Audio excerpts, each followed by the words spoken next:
வர்ற செவ்வாய்க்கிழமை விஷ்ணுபதி புண்ணியகாலம். விஷ்ணுபதி புண்ணியகாலம்னா மகாவிஷ்ணும் மகாலட்சுமி சேர்ந்த நாள்.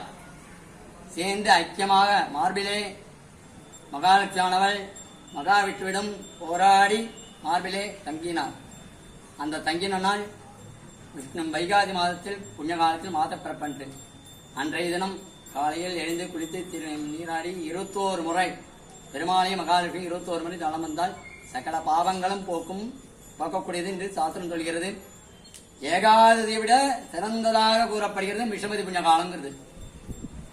விஷ்ணுபதி புண்ணியகாலம் 4: வைகாசி, ஆவணி, கார்த்திகை, மாசி. இது விஷ்ணுக்குரிய 4 மாதங்கள் விஷ்ணுபதி புண்ணியகாலம். இதில் ஆடி, துலா, பங்குனி, ஐப்பசி, இந்த 4 விஷ்ணு புண்ணியகாலம். இந்த வருஷத்தில் முதலாக வருகிற வைகாதி மாதம் முதல் புண்ணியகாலம் வர்ற செவ்வாய்க்கிழமை காலையில் அதிகாலையில் எழுந்து 21 மணி சுற்றினால் சகல பாவங்கள் போக்கக்கூடியது சாஸ்திரம் சொல்கிறது. அவசியம்